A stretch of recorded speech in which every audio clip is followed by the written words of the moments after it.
Interesting findings reveals new clues to treasure map location. Bingo Minerva, the top researcher, has a meeting with Brian Greenspun, the editor-in-chief of the Las Vegas Sun. Greenspun vouches for the veracity of Bob Curtis's account of Yamashita's wealth during their conversation. Evidence including cassettes, memos, and maps were provided by Curtis, who had a connection to former Philippine President Ferdinand Marcos. The group also finds out information on Chuck McDougal, a former employee of Curtis's who may or may not still possess valuable maps. They intend to locate him in the San Francisco Bay Area.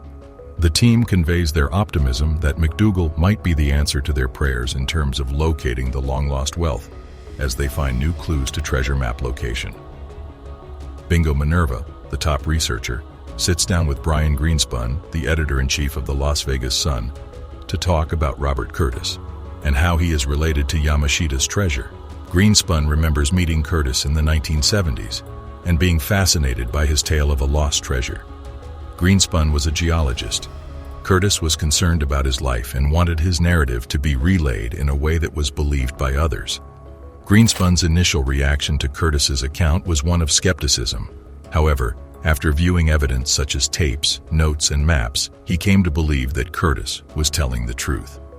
Curtis, a mining engineer, had gotten himself involved in something significant and perhaps deadly, and Greenspun took his claim seriously because of his link to former Philippine President Ferdinand Marcos. The group talks about their conversation with Brian Greenspun, who is an editor at the Las Vegas Sun. Greenspun corroborates the assertion that the evidence presented by Bob Curtis, which included maps and photographs, was thought to be authentic at the time it was gathered.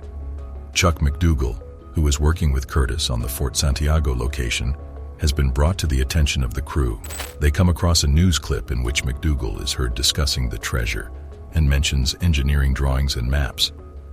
This gives rise to the prospect that McDougal may still have maps and may be able to supply potentially useful information.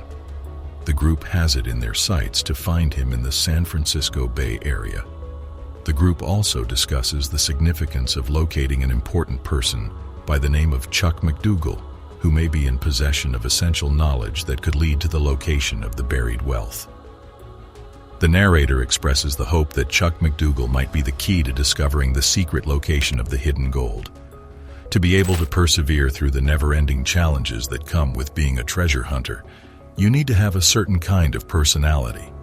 Not only is the job that must be done on a daily basis challenging, but there are also a great many other challenges that must be surmounted, particularly when it comes to making difficult decisions in the face of very long odds.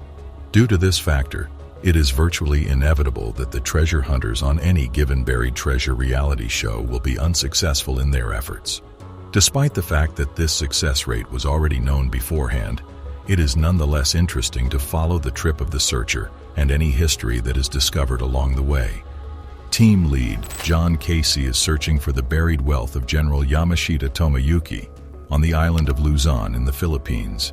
He is attempting to locate the treasure by following meticulously hidden clues. Despite all of the show's best efforts, the first season, entitled Digging Up Lost History and Lost Gold of World War II, resulted in nothing but dead ends. When the show was restarted for Season 2, the title of the new season was, Will a New Crew Find the Lost Gold of World War II? This new season included a new crew that appeared to operate a lot wiser with much better equipment, which resulted in the team having more success. Bingo Minerva, the head researcher, used her connections in the United States to find a renowned treasure hunter who had previously spent a significant amount of time working with the Philippine government. Since this individual also happened to possess many treasure maps, it was only logical to bring him on board the expedition.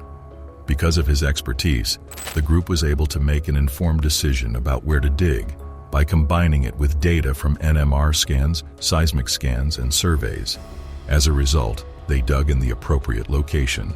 However, in contrast to the Curse of Oak Island, digging towards debt, Oak Island's true curse, and the Curse of Civil War Gold, the Curse of Civil War Gold dives to new depths, the team used personal videotapes recorded by a previous treasure hunter who spent 30 years in the Philippines and deciphered the coded treasure maps in order to end an intense 5-month-long excavation with some actual success.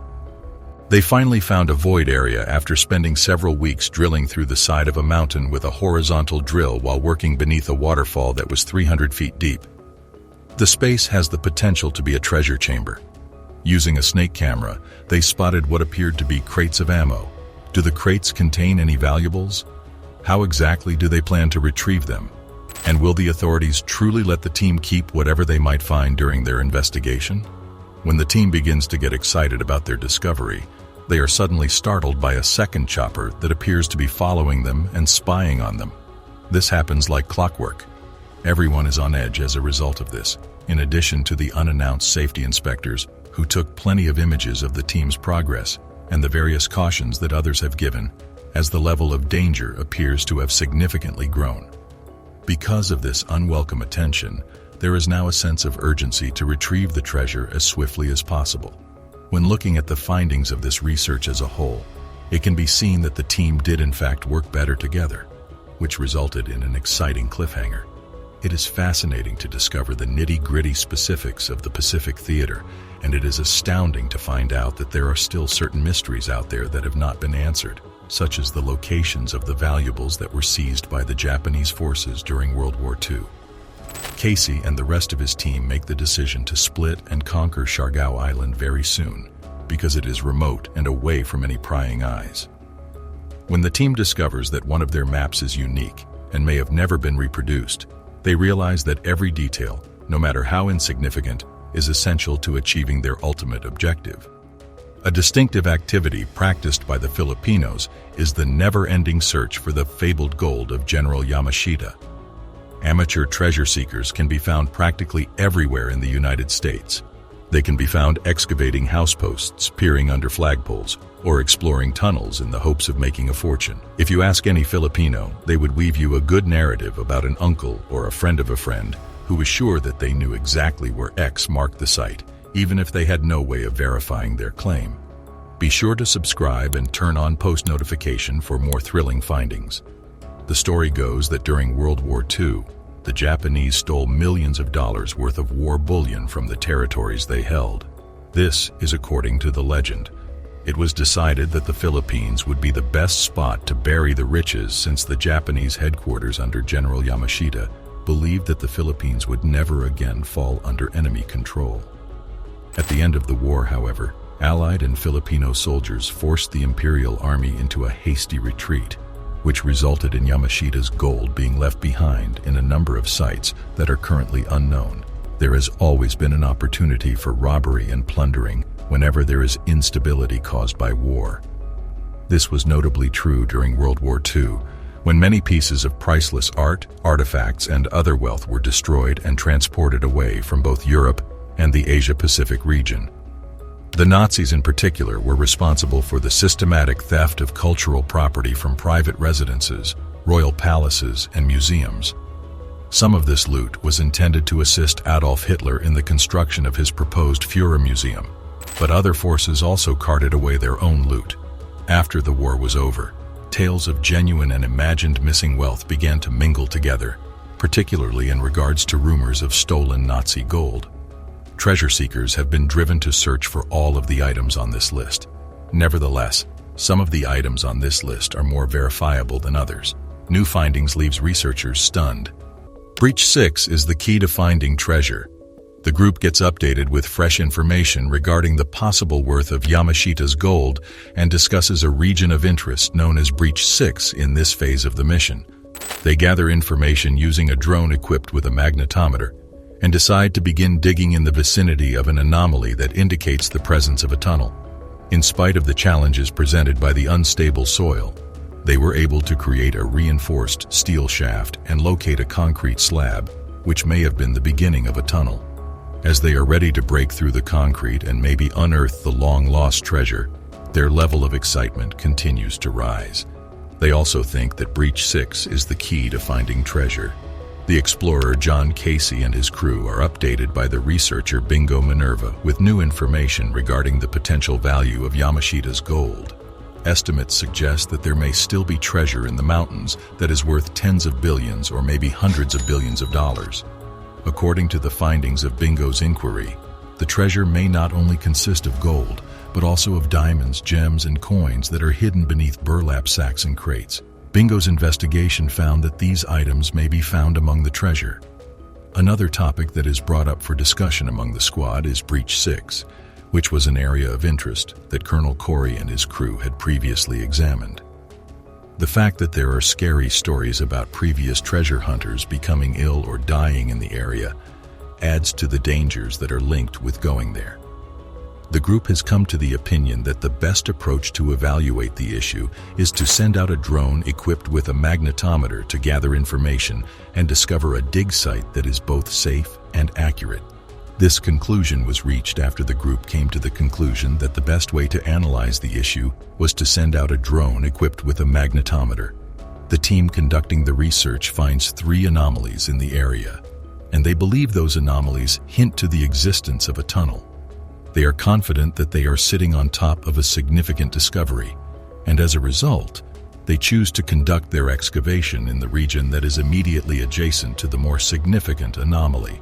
However, they experience difficulties as a result of the unstable soil, which ultimately results in the construction of a reinforced steel shaft for the purposes of safety. In the course of their exploration of the building, they came across a concrete slab that might or might not have been a component of a Japanese tunnel. During World War II, the Japanese made use of a cement mix that bore a striking resemblance to the formula that is applied in modern construction.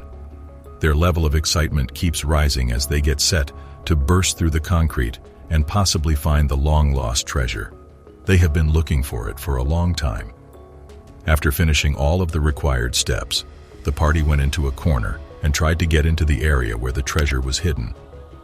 They are really ecstatic because they believe that they may have found the entrance to a tunnel that had been concealed below the concrete covering. They have grounds for believing that they are coming closer to figuring out how to get into the mountain in order to retrieve the gold that was misplaced there. Lost Gold of World War II is an attempt to discover Yamashita's treasure 70 years after it was buried, based on trustworthy evidence from an eyewitness. While some mysteries have remained unsolved for a reason, such as a lack of credible information or an excessive reliance on tall tales, other mysteries have remained unanswered for a cause. The action takes place primarily on the island of Luzon in the Philippines, which serves as the backdrop for this exotic setting. During World War II, Japanese forces operating in Southeast Asia pillaged the region, stealing gold, ancient artifacts, and other valuables. After the United States prevented General Yamashita from returning to Japan in 1945, he purportedly buried all of the treasure in the Philippines after being prevented from returning to Japan. Following the conclusion of the war, he was put on trial in court and promptly executed, taking his long-hidden secret with him to the grave. After waiting for 7 decades, 2 treasure seekers have formed a partnership in order to investigate the alleged location of 175 treasure sites across the Philippines. Together with a group of 4 other investigators, Peter Struzzieri, who has a combined experience of 50 years in the treasure hunting industry, and John Casey serve as team leaders for this project. Their mission is to uncover the truth. Grandpa has consented to aid this party of Americans, who are being followed by a video team, despite the fact that he is somewhat hazy on everything he truly knows and that he was compelled to help the Japanese when he was a child. Lost Gold is not as simple as just following urban legends into the woods. There is more to it than that. 5 individuals make up the crew that is on the hunt for buried treasure: heavy equipment operators Brad Carr and Jeremy McMillian, a team physician by the name of Manny Paez, and an expert in symbols and codes by the name of Martin Flagg. In order to ensure the safety of the treasure vaults, General Yamashita set off a series of dynamite explosions. This introduces an additional element of danger into the equation. As a direct consequence of this, a great number of engineers and prisoners of war lost their lives in the process. After the treasure had been hidden, General Yamashita put it under a mountain in order to cover up practically all of the evidence. He did this so that no one would ever find it. Have I mentioned that there are also gas-filled booby traps placed up so that no one can claim their loot? This is one of the key hooks in the pilot, which focuses on a previous hole, Breach 6, that was constructed by earlier treasure hunters seeking for a tunnel, but was left empty. The hole was left unfilled so that the treasure hunters could continue their search. It is reported that every hunter who came before them became ill, most likely because of the poison that the Japanese left behind for the other hunters. What can we say but that there are several layers of suspense? Throughout the course of the show, a number of strange symbols are discovered carved into a variety of rocks. It is supposed that these emblems were left behind for the Golden Lily, a secret establishment of Japanese nobility that may have initially claimed the jewels for themselves. Using the equipment that is available, the group makes the discovery that there may be a cyanide canister that has been broken at the bottom of the 25-foot pit. They do this by climbing into their big machinery and operating it in order to expel any potentially contaminated gas. After Yamashita and his soldiers had left, the mountains had transformed, and for the past 80 years, there have been only a few hints left behind by the people who hid the treasure in the highlands.